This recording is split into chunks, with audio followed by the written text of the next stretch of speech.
అరే చూడండి రా వన్ బాబుని చూడండి రా మంగ్లీకి సపోర్ట్ ఇచ్చే చెత్త నా కొడకల్లారా.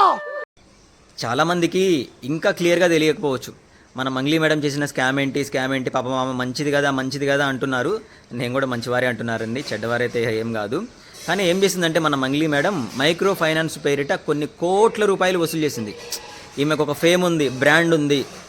ఇలా చిట్టీలు కట్టండి, ఇలా పైసలు ఇవ్వండి, మీకు డబుల్ అవుతాయి, త్రిబుల్ అవుతాయి అని చెప్తే ఆమె తెలిసిన తండా వాళ్ళు, ఆమె సర్క్యులేషను, ఆమె ఒక టీం నిర్మించుకొని అందరి దగ్గర పైసలు కలెక్ట్ చేసింది.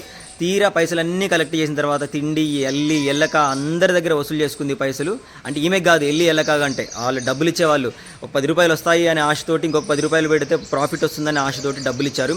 తీరా డబ్బులన్నీ కొన్ని కోట్ల రూపాయలు వసూలు అయ్యాయండి. కొన్ని వేల ప్రజల దగ్గర కొన్ని కోట్ల రూపాయలు వసూలయ్యాయి.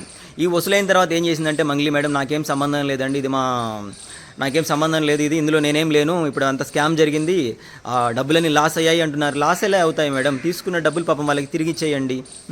కానీ ఒక్కటి మాత్రం నిజం మేడం, మీరు తప్పు చేశారో లేదో నాకైతే తెలియదు, కానీ మీరు మాత్రం తప్పించుకొని తిరుగుతున్నారండి.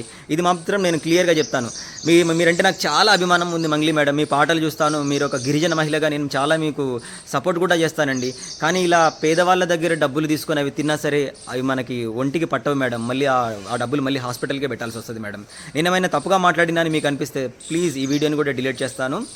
మంగ్లీ మేడం మీరు నిజంగా ఆ తప్పు చేయలేనప్పుడు ధైర్యంగా బయటకు వచ్చి మాట్లాడండి, అంతే ఫేస్ చేయండి, లా అండ్ ఆర్డర్ ఫేస్ చేయండి మేడం. నేను అనేది అదే, ఏదో మీడియా మీదకి వచ్చి మా తమ్ముడు ఫేస్ చూడండి, ఇది కోట్ల కట్టలు లెక్క పెట్టే ఫేస్ అండి, ఇవి కాదండి, ఇవి ట్రోల్ చేసుకోవడానికి తప్ప దేనికి పనికిరావు మేడం.